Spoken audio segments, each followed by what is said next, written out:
Frankenstein is a gothic/romantic science fiction novel that was published in 1818. The novel focuses on many themes that are relevant to today's society, but one of the most prevalent themes is the pursuit of knowledge that some may consider to be dangerous or unnecessary. In the novel, Victor Frankenstein's fascination with his experiments cause him to meddle with the creation of life. Victor's experiments are similar to the real-world practice of cloning. Both Victor's creation in the book and the scientific experiments in the world today beg the question: where is the point of no return? Should humans be able to play God and create life in this way? Based on the events in the novel, Victor should not have pursued this dangerous knowledge, as it led to his own downfall. But what about in the real world? Perhaps scientists should learn from Shelley's story and avoid tampering with the natural world. While the pursuit of too much knowledge remains an important theme, Shelley's depiction of appearance-based judgments is perhaps the most relevant to society. This fear of things or people who are different is all too common, not only in 2018, but all throughout history. From the Holocaust, to the internment of Japanese Americans during World War II, and the slavery/segregation of African Americans, humans seem simply unable to look past their differences even for the greater good. Unfortunately, both in the past and the present, people fail to heed Shelley's advice. In the novel, the characters shun the monster based solely on his so-called horrid appearance. As a result, the monster is unable to cope living in isolation and becomes murderous, causing the loss of many innocent lives. Innocent lives that are so similar to the ones lost every day in 2018 from police brutality. People are bullied for their appearance to the point that they become suicidal or depressed. In 1818, Shelley called us to recognize the ridiculousness of appearance-based judgments, for no true ideal beauty exists. Beauty is an opinion made in each individual person's image. You would think that 200 years later humans would have learned from Shelley's story, or at least from their own history. But alas, humans in 2018 continue to build walls between each other.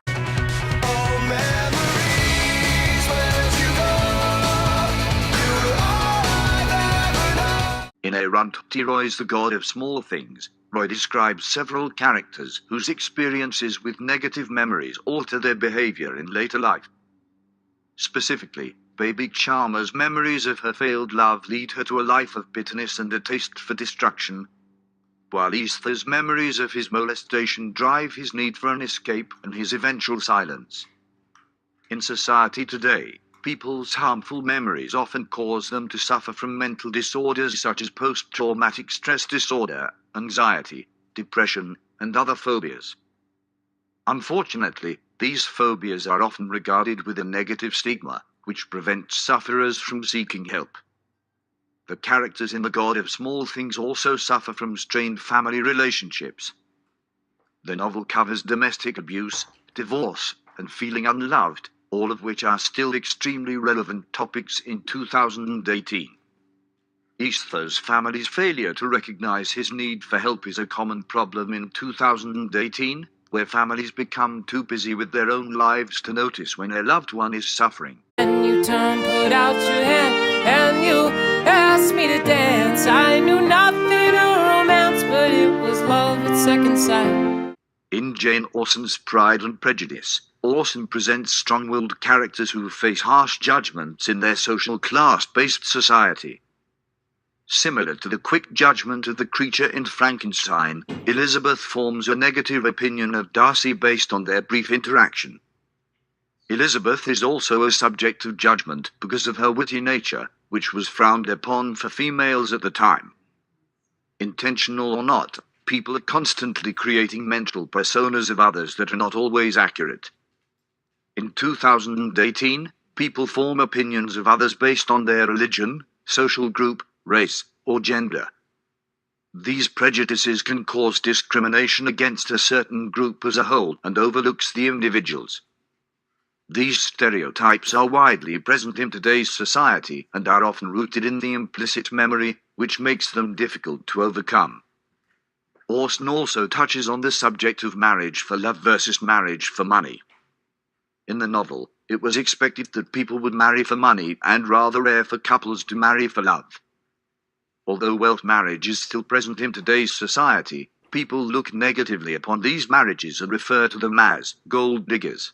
Moreover, Elizabeth's incorrect assumptions about Darcy and Wickham warn readers not to make hasty judgments of character and suggest that a love marriage will result in more fulfilled life.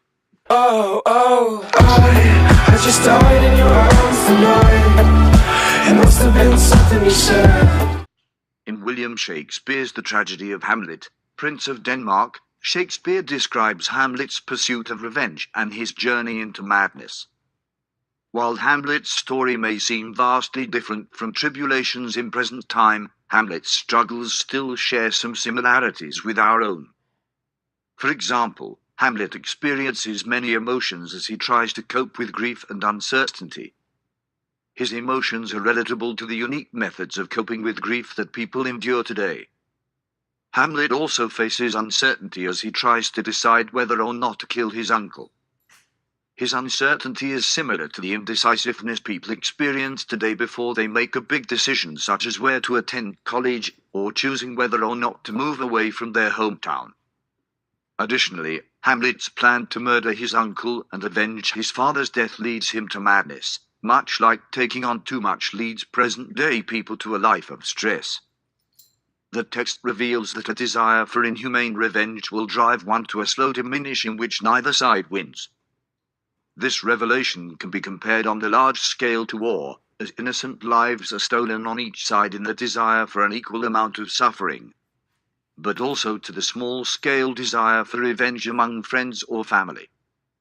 The story warns readers the dangers of seeking vengeance, but also demonstrates a contrast between humane revenge, Fortinbras, and inhumane revenge, Hamlet.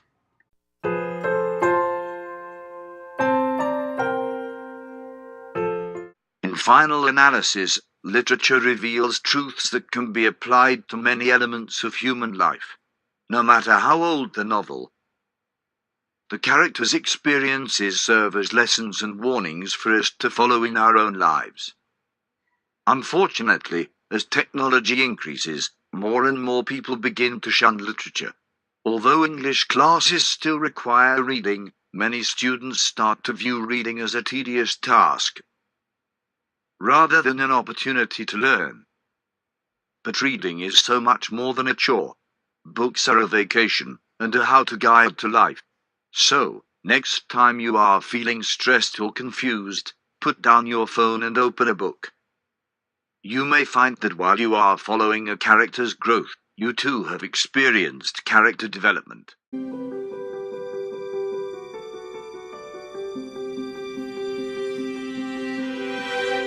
I close my eyes and I can see a world that's waiting up for me, that I call my own. Through the dark, through the door, through where no one's been before, but it feels like home. They can say it all sounds crazy. They can say I've lost my mind.